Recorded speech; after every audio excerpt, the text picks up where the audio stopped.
Welcome back. I know other cultures have been using these ideas for years. Why are they so much more accepting and we're not?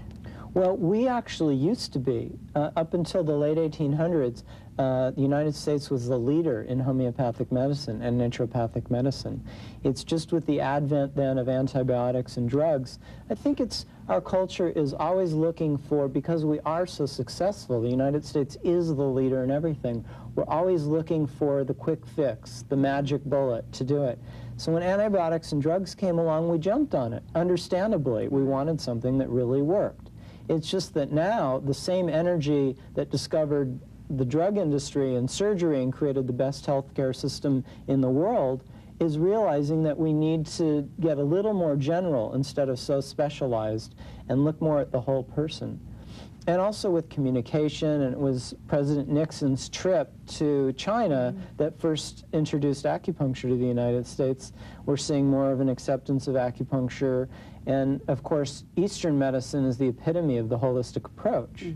So I think things are beginning to get more integrated now, and there is more and more of an acceptance. I personally know more and more medical doctors who are calling me and wanting to know where they can study acupuncture or homeopathy. There's a big interest. In Arizona, they actually have homeopathy as an elective in some of the medical school programs. Up at San Francisco and the medical school, homeopathy and acupuncture is now an elective, and the classes are overflowing. So there's a definite interest. So we'll definitely see it changing here next. The younger doctors are more and more going to be having holistic practices, and they're going to be forcing, on the institutional level, more of an acceptance. And the insurance companies will have to come along with it too. Yeah, which is, obviously another issue. I think people are saying, well, gee, if it's not covered by my insurance, I probably can't afford to do it. So. Yeah, and it's mixed. More and more companies are covering, and on the other hand, many companies are cutting back. So they're cutting back their coverage of acupuncture and alternative methods. So you're kind of seeing everybody's a little bit in flux and not exactly sure where it's going to go. You work a lot with women. Pain of PMS, pain of endometriosis, childbirth. How does that work? Well, childbirth is really interesting. What we do is we use acupuncture during childbirth to facilitate the cervix and the whole process to go a little bit easier. There's specific acupuncture points right here on the hand that actually have a lot to do with delivery, as well as this point has a lot to do for headaches. And by just inserting the little needles, they're stainless steel, sterile, you don't even feel them. The childbirths that I have been involved with have gone much quicker than the doctor ever thought possible. What about PMS and PMS, cramps, the same points, these and a couple of points on the legs, we can actually eliminate a lot of the pain, because actually what that pain is muscle cramping. And there's specific acupuncture points, specific herbs which relax the muscles, and specific vitamin supplements, calcium and magnesium, homeopathic colocynth, different things will relax the musculature. So it's not that much different than treating a headache, because it's just another type of pain syndrome. Endometriosis, what we're doing is reducing a lot of the congestion in the body. And with that, it's very important we work with diet a lot, getting rid of congesting foods, the greasy foods, the fatty foods, things like that cause congestion in a person. It's interesting that you're talking about using almost all of the different methods at once. You're not just saying, oh, and then we give you acupuncture and we send you home. No.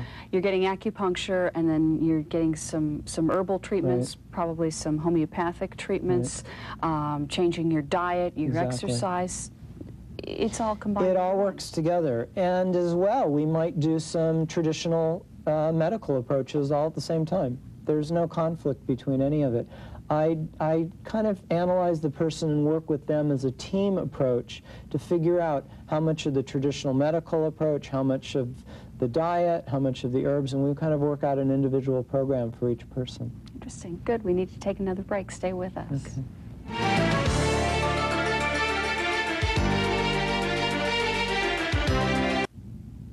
Welcome back. We'll be putting the number for Dr. Randy Martin on the screen. People's rights to take vitamins are in jeopardy right now, and you might want to share that with our viewers? Well, there are a number of pieces of legislation both to make vitamins more easily accessible and to limit their availability entirely unless they're prescribed by medical doctors. So it's pretty scary, and we really need, as a grassroots kind of thing, for everybody to be writing their congresspeople and telling them that they want health freedom. They want the freedom to get acupuncture. They want the freedom to take vitamin C and vitamin B and multivitamins, and they don't want these vitamins taken off the shelf. There's actually a lot of Chinese herbs that have been taken off the shelves already over the last year or two in Chinatown. So the FDA is kind of involved in that. And we have to write our senators and our congresspeople and tell them that we want all of these health alternatives to remain legal and to remain accessible and non-prescription. And of course, vitamin, I mean, I can't think of a single person that doesn't take vitamins, and maybe that's a place for everyone to start, is by saying, vitamins, well, vitamin C. Yeah, if we want to keep this available, and then let's broaden the horizons a little bit. Let's let the people that are in power know what's going on and what we want to see in the future. We're out of time. Thank you for joining us. My pleasure. This morning. We'll see you again on Southland Today.